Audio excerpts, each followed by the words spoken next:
आप सबके साथ मैं हूं प्रियंका राव और बुलेटिन की शुरुआत बड़ी खबर के साथ करेंगे। न्यूज 18 राजस्थान की खबर का एक बार फिर से बड़ा असर हुआ है, जहां अस्पताल में ऑक्सीजन पाइपलाइन काटने की खबर प्रमुखता से दिखाने के बाद मामले में डीएम जितेंद्र सिंह ने संज्ञान लिया है और अस्पताल पहुंचकर घटनास्थल का निरीक्षण किया। इस दौरान कलेक्टर ने मौके पर स्वास्थ्य विभाग के अधिकारियों को फटकार भी लगाई। इस दौरान डीएम ने मामले में एफआईआर दर्ज करने के भी निर्देश दिए हैं। उन्होंने कहा है कि लापरवाही बरतने वालों पर जल्द कार्रवाई होगी।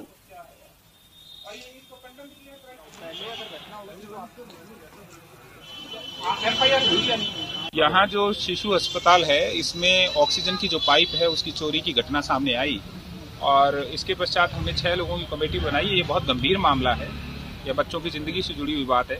यह तो गार्ड की और जो उस वक्त प्लांट में हमारे श्री ओम प्रकाश जी काम कर रहे थे उनकी सजगता से, अलार्म बज जाने से टाइमली इनके पास बैकअप अवेलेबल था, जिससे कोई नुकसान नहीं हुआ। परंतु यह एक लेसन है, इसलिए इसके लिए प्रशासनिक एक कमेटी बनाई है जो एडीएम सिटी की अध्यक्षता में आज शाम तक 7 बजे तक रिपोर्ट देगी। इसमें एडीएम सिटी हैं, एसडीओ अलवर हैं, इसके अलावा पीएमओ डिस्ट्रिक्ट हॉस्पिटल हैं, यहाँ अपने जो शिशु अस्पताल है इसके प्रभारी हैं, इसके अलावा डिप्टी सीएमएचओ साहब हैं और यहाँ के पुलिस उपाधीक्षक महोदय हैं। ये 6 लोगों की जो कमेटी है ये पूर्णतः जांच करके सभी पक्षों पर हमें बताएगी। इसमें जहाँ कहीं भी हमारे स्तर पर मतलब चिकित्सा विभाग के स्तर पर लापरवाही है तो उनके खिलाफ भी। तो इस वक्त की बड़ी खबर आपको बता रहे हैं, जहां पर न्यूज 18 राजस्थान की खबर का एक बार फिर से बड़ा असर हुआ है। अलवर से ये खबर सामने आई थी, जहां पर कुछ चोरों ने ऑक्सीजन के पाइपलाइन को काट दिया था। सहयोगी राजेंद्र हमारे साथ जुड़ चुके हैं। राजेंद्र, क्योंकि न्यूज 18 लगातार अपने सरोकार को निभाता है और ये खबर दिखाना इसीलिए भी जरूरी था क्योंकि आगे इससे बड़ा हादसा हो सकता था अगर इस तरीके की चीजें दोबारा होती हैं। तो अब क्या कुछ कार्रवाई की जा रही है?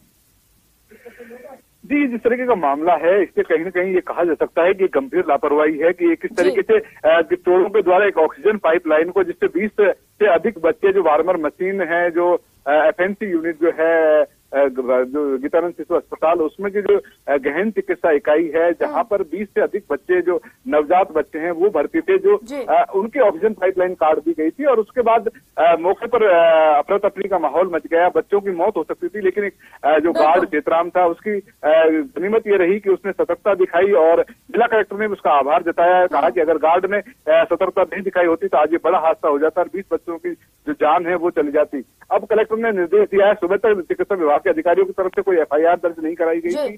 कोतवाली पुलिस इंतजार कर रही थी कि कोई एफआईआर दर्ज कराने आए, लेकिन कोई अधिकारी मौके पर नहीं पहुंचे थे। अब कलेक्टर मौके पर पहुंचे और उनके निर्देश दिया है कि जो भी दोषी कर्मचारी हैं जो निगरानी में लगे हुए हैं उनके खिलाफ भी कार्रवाई होगी। बिल्कुल राजेंद्र, क्योंकि 22 बच्चों की जान के साथ खिलवाड़ इसे कह सकते हैं। हालांकि ये राहत की बात है कि सभी सुरक्षित हैं, लेकिन राजेंद्र आप बता रहे थे कि इससे पहले भी यहाँ पर चोरी की घटनाएं हुई हैं, क्या उस समय एक्शन नहीं लिया गया? जी, अलवर में मेडिकल कॉलेज का काम जो है वो चल रहा है, निर्माण कार्य चल रहे हैं, क्योंकि मेडिकल कॉलेज से इन अस्पतालों को अटैच कर दिया गया है, जिसकी वजह से अलग अलग जो निर्माणाधीन काम है वहाँ चल रहा है। उसको देखते हुए चोरों के लिए सॉफ्ट टारगेट हो रहा था। जो सामान पड़े रहते हैं, सरिये, लोहे, पाइपलाइन, जिस तरीके से होता है, उनको चोरी की कई वारदातें सामने आई थी, लेकिन उन पर कोई एक्शन नहीं हुआ। उसका नतीजा ये हुआ कि हौसले बुलंद हुए चोरों के, उन्होंने गैस पाइपलाइन को काट दिया, जो ऑक्सीजन की पाइपलाइन है। बिल्कुल राजेंद्र, उस समय एक्शन नहीं हुआ और यही वजह है कि यहाँ पर एक आज बड़ा हादसा भी हो सकता था। अब जरूरी है कि इस पर विस्तृत जांच की जाए और एक्शन लिया जाए। बहुत शुक्रिया आपका इन तमाम जानकारियों के लिए। और जयपुर से खबर है, जहां पर युवा बेरोजगारों का हल्ला बोल प्रदर्शन जारी है। राजस्थान बेरोजगार एकीकृत महासंघ के नेतृत्व में ये प्रदर्शन किया जा रहा है। राज्य कर्मचारी चयन बोर्ड का घेराव कर ये प्रदर्शन किया जा रहा है। पीटीआई प्रयोगशाला सहायक लाइब्रेरियन भर्ती का परिणाम जारी करने की मांग की जा रही है। फायरमैन, मोटर वाहन निरीक्षण भर्ती का परिणाम जारी करने की भी मांग की जा रही है। बेरोजगारों ने बोर्ड चेयरमैन हरि प्रसाद शर्मा को इसे लेकर ज्ञापन सौंपा है। तो हल्ला बोल प्रदर्शन लगातार जारी है। युवा बेरोजगार इकट्ठा हो चले हैं, सैकड़ों की संख्या में यहां पर युवा बेरोजगार अपनी अपनी मांगों को लेकर प्रदर्शन कर रहे हैं। तस्वीरें सबसे पहले न्यूज 18 राजस्थान पर आपको दिखा रहे हैं, जब बड़ी संख्या में युवा बेरोजगार इकट्ठा हो गए हैं और अपनी मांगों को मनवाने के लिए ये सभी लामबंद नजर आ रहे हैं। हाथों में तख्तियां लिए ये प्रदर्शन कर रहे हैं। राजस्थान कर्मचारी चयन बोर्ड के दफ्तर पर आज युवा बेरोजगारों ने प्रदर्शन करके board chairman doctor Hariprasad Sharma को अपना ज्ञापन सौंपा है। अलग अलग भर्ती से जुड़ी मांगों को लेकर के बेरोजगार एकीकृत महासंघ के नेतृत्व में ज्ञापन सौंपा गया है। हमारे साथ उपेन यादव हैं। क्या मांगे उपेन, किन मांगों को लेकर के आपने यहाँ प्रदर्शन किया है? देखो, आज हमने कर्मचारी चयन बोर्ड का घेराव किया। मांग कर रहे हैं प्रयोगशाला सहायक भर्ती, पीटीआई, लाइब्रेरियन और फायरमैन भर्ती का परिणाम जारी किया जाए, क्योंकि काफी समय से परिणाम जारी नहीं हो पा रहा और कर्मचारी जो यहाँ कम है, सरकार कर्मचारियों की व्यवस्था करे, अतिरिक्त कर्मचारी लगाए जिससे परिणाम जल्द जारी हो सके। और इसके अलावा पेपर लीक माफियों को गिरफ्तार किया जाए, नया कानून सख्त लाया जाए और तमाम पदों पर रिक्त नई भर्ती की घोषणा बजट में की जाए। प्रदेश के बेरोजगार को प्राथमिकता दी जाए और युवा छात्र संघ आयोग बनाया जाए। तो तमाम मांगों को लेकर आज हमने कर्मचारी चयन बोर्ड का घेराव किया और हल्ला बोला है। कल आरपीएससी के बाद प्रदर्शन होगा, परसों मंत्री के निवास में प्रदर्शन होगा। लगातार हमारा संघर्ष जारी है। अलग अलग जिलों में युवा आक्रोश महारैली निकाले। प्रदेश का युवा जाग चुका है। तमाम मांगों को सरकार को पूरा करना होगा, अन्यथा कांग्रेस सरकार को गंभीर परिणाम आने वाले चुनावों में भुगतना पड़ेगा। वोट की चोट करने के लिए राजस्थान का युवा तैयार। तो देखिए, बेरोजगारों की अलग अलग मांगे बात कर लेते, अलग अलग भर्तियों से आप कौन सी भर्ती से जुड़े, क्या मांग लेके आए? सर, हम पीटीआई की भर्ती से जुड़े हुए हैं और हमें चाहिए कि हमारा 16 तारीख को डीवी हो चुका है, 16 दिसंबर को। इसके बाद आज तक हमारा परिणाम जारी नहीं किया जाए, तो तत्काल हमारा परिणाम जारी किया जाए। तत्काल परिणाम जारी करने की मांग जो है वो यहाँ पर की जा रही है। आप किस भर्ती से जुड़े हुए, कहाँ से आए? यही जयपुर से हूँ, पीटीआई भर्ती से हम। मांगे बोलिए। हमारे पीटीआई का रिजल्ट जल्द से जल्द जारी करवाया जाए। काफी टाइम हो गया रिजल्ट को आए हुए, लेकिन फाइनल परिणाम जारी नहीं करवा रहे हैं।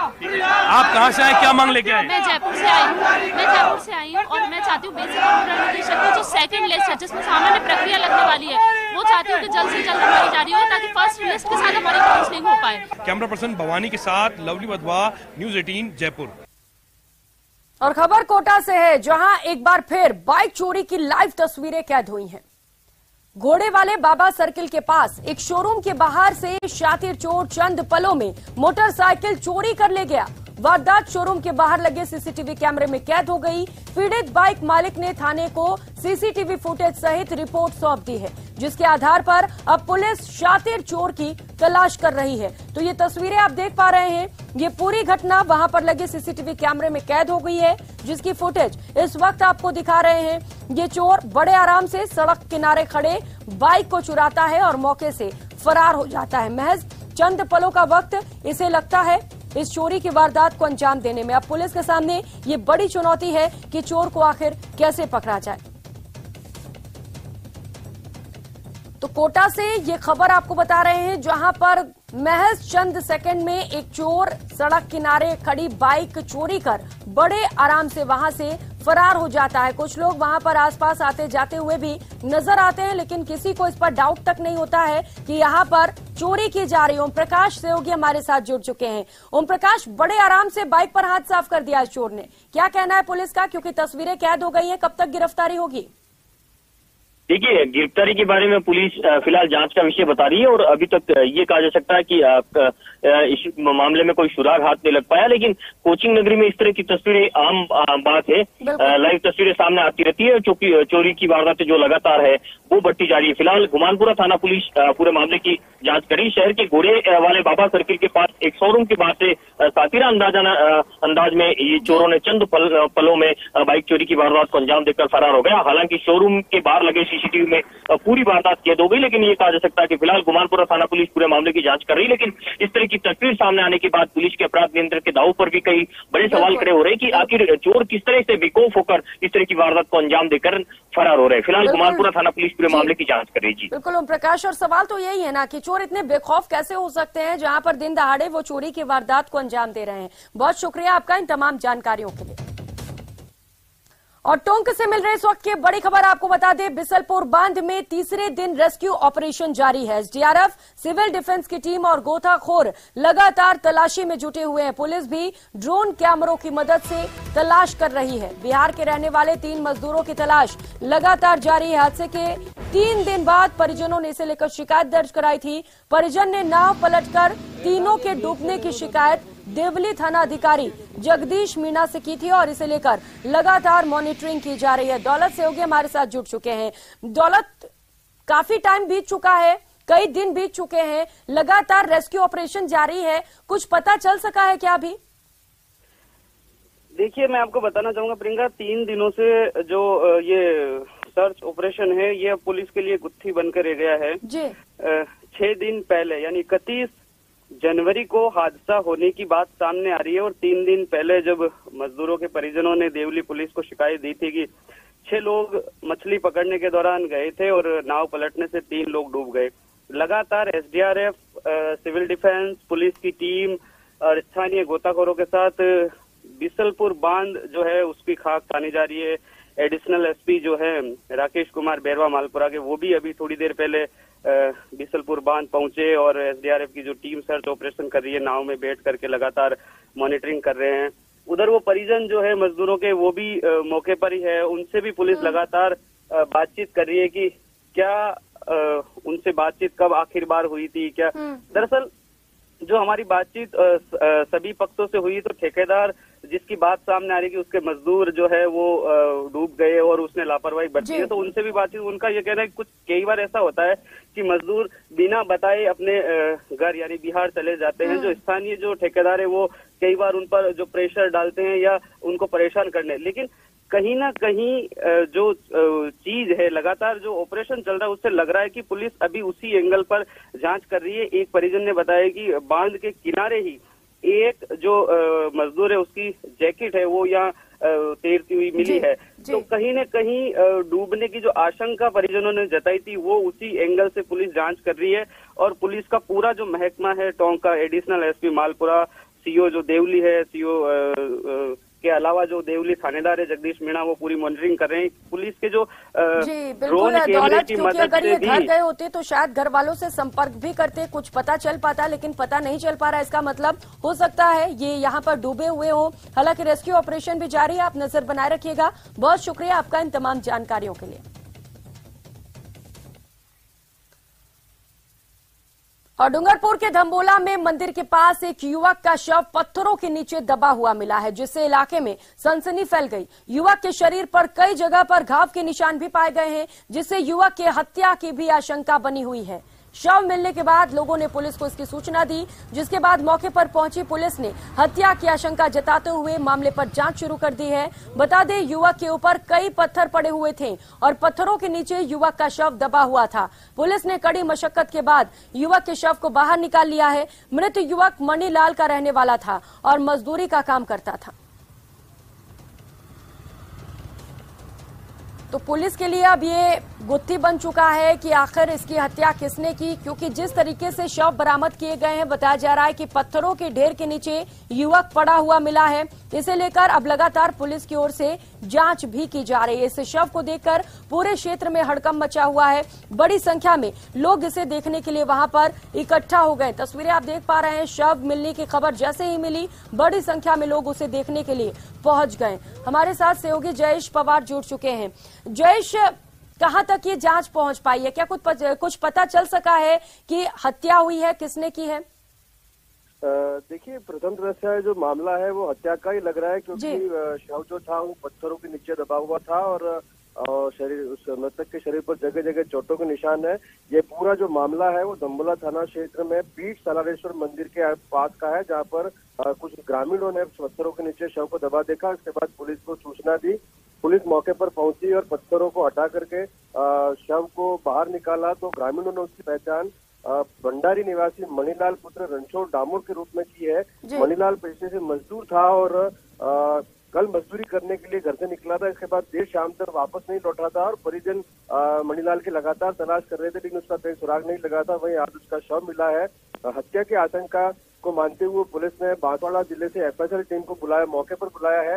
एफएसएल टीम थोड़ी देर में मौके पर पहुंचेगी और मौके पर साक्ष्य जुटाए जाएंगे और इसके बाद शव को पोस्टमार्टम की कार्रवाई के लाया जाएगा। हालांकि अभी तक मौत के कारणों का खुलासा नहीं हो पाया है और परिजनों ने भी किसी प्रकार की रिपोर्ट पुलिस को नहीं दी है। ठीक है जय, शुक्रिया आपका इन तमाम जानकारियों के लिए। और अलवर जिले से खबर है, जहां पर खेडली में रविवार रात को लगन टीका समारोह में हर्ष फायरिंग में एक बच्चे सहित 2 लोगों की मौत हो गई। वहीं 2 लोग गंभीर रूप से घायल हो गए हैं, जिनका अस्पताल में इलाज जारी है। वहीं मृतकों के शव का पुलिस ने आज पोस्टमार्टम कराकर परिजनों को सौंप दिया है।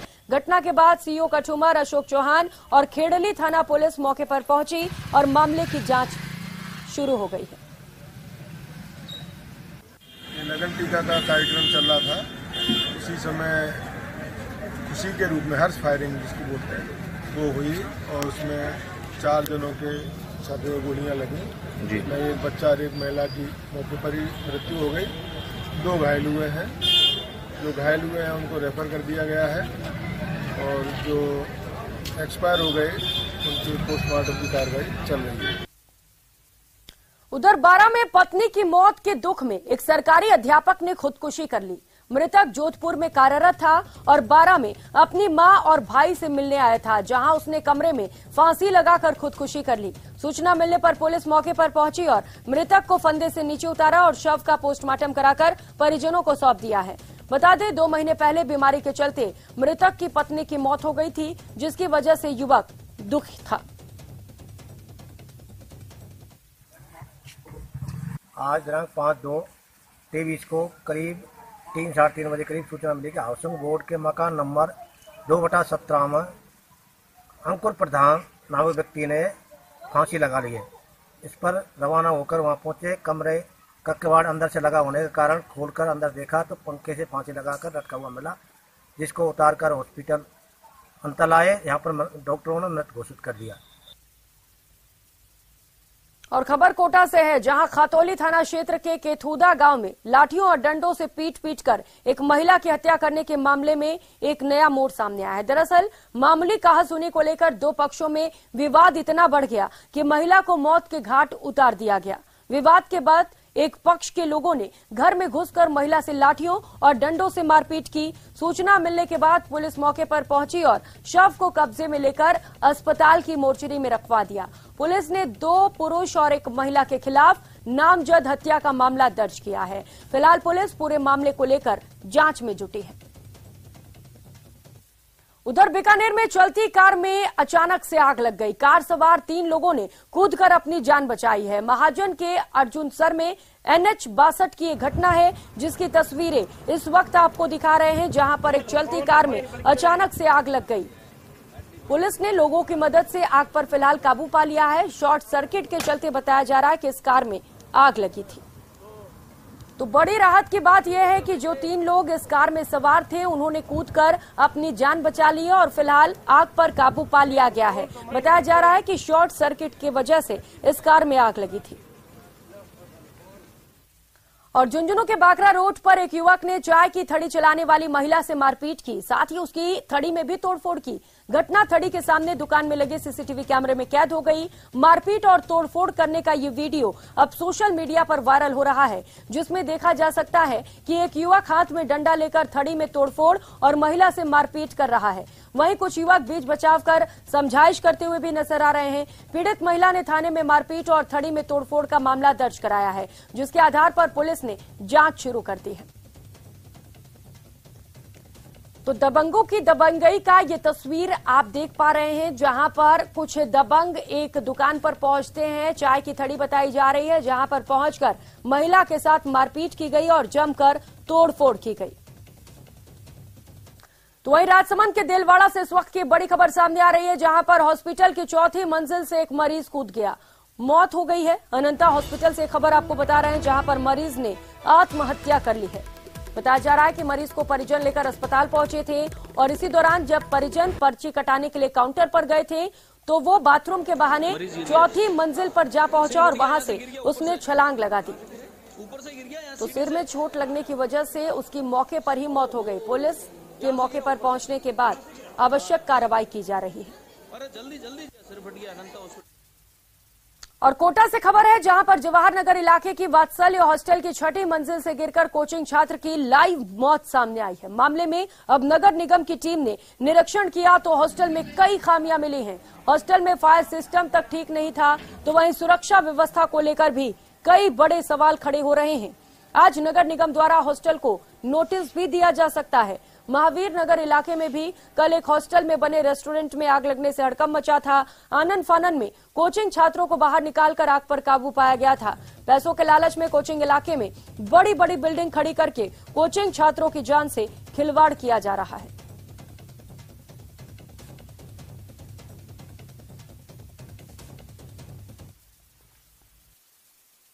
आग की सूचना पर तुरंत अग्निशमन वाहन यहाँ पे मौके पर पहुंचा, तो यहाँ पर शॉर्ट सर्किट से आग लगी थी। जो ग्राउंड फ्लोर पर 3-4 रूम और ऊपर रूफटॉप रेस्टोरेंट बना रखा था।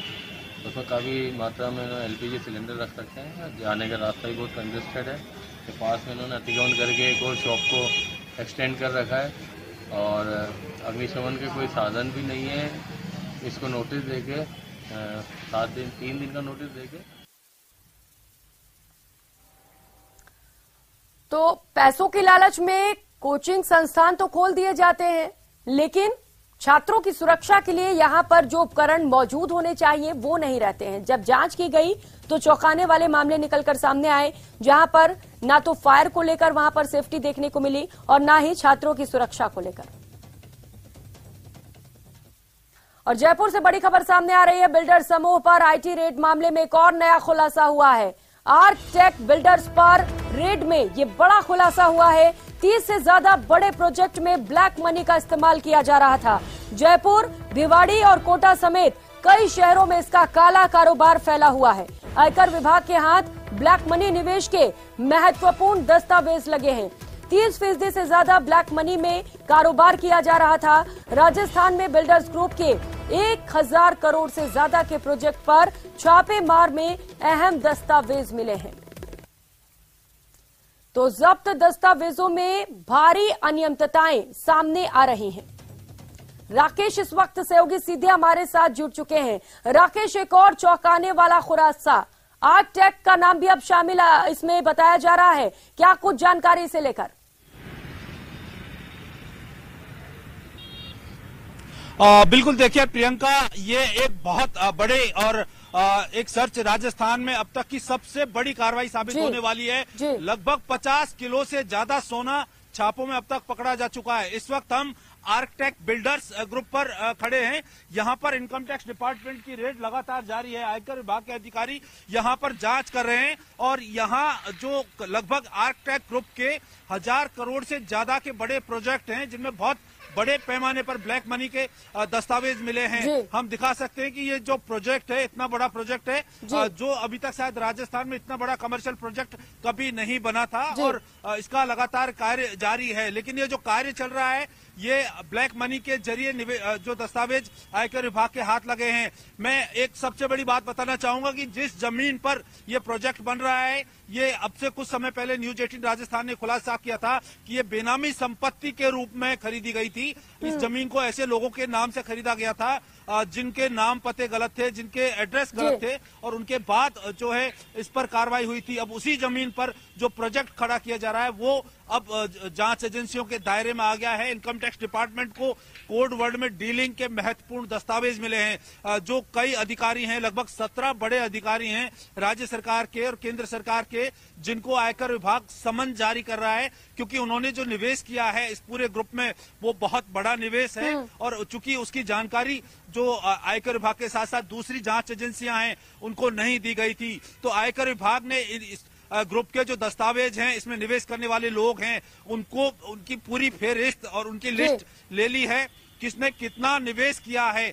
ऐसे दस्तावेज आयकर विभाग ने जो है ले लिए हैं और उनको समन जारी करने का जो प्रोसेस है वो शुरू हो गया है। इनका जो कारोबार है पूरे राजस्थान के कई शहरों में फैला हुआ है और लगभग 1000 करोड़ से ज्यादा के प्रोजेक्ट, चाहे अजमेर, भीलवाड़ा, ब्यावर, कोटा, यानी लगभग सभी शहरों में बहुत कम समय में यहाँ पर जो इन्होंने बहुत बड़े लेवल पे तरक्की की है। और जितना बड़ा इनका कारोबार है उतनी इनकम टैक्स रिटर्न में इन्होंने आय नहीं दिखाई है। चूंकि कई ऐसे बिल्डर्स भी हैं, बड़े ग्रुप भी हैं, जिन्होंने अपना पैसा ब्लैक मनी के जरिए यहाँ निवेश किया है। तो अब आयकर विभाग के साथ साथ इसमें और दूसरी जांच एजेंसियां भी कूद सकती हैं, क्योंकि इनका जो ब्लैक मनी लेने का एक कोड वर्ड जो आयकर विभाग के हाथ लगा है, उस कोड वर्ड को डिटेन करने की कोशिश की जा रही है। एक्सपर्ट को बुलाया जा रहा है और निश्चित तौर पर जो अधिकारी, जो वर्तमान में अधिकारी हैं, चूंकि एक पूर्व आईएएस का भी बहुत बड़ा पैसा इस पूरे प्रोजेक्ट में लगा हुआ है और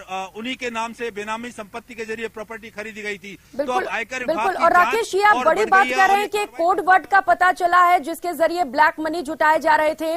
अगर ये कोड वर्ड डिकोड किया जाता है तो कई नाम भी सामने आ सकते हैं इसमें।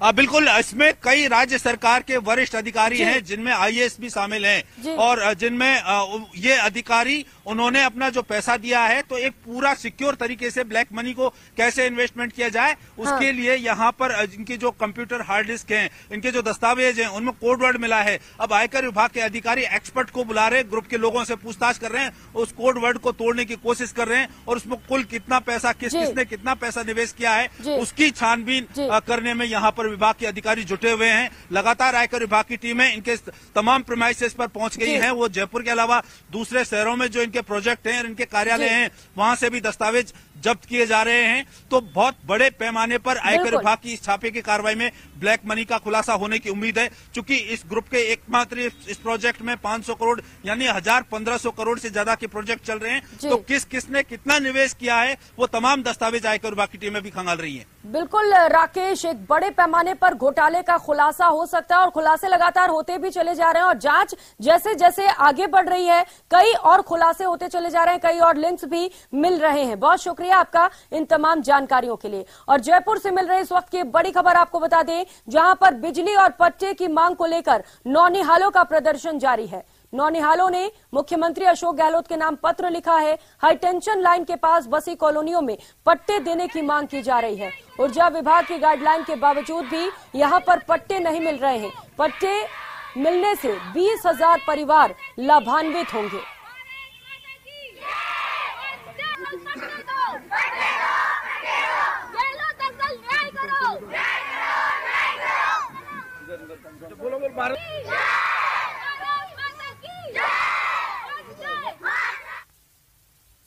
और फिलहाल यहाँ वक्त चला एक छोटे से ब्रेक का।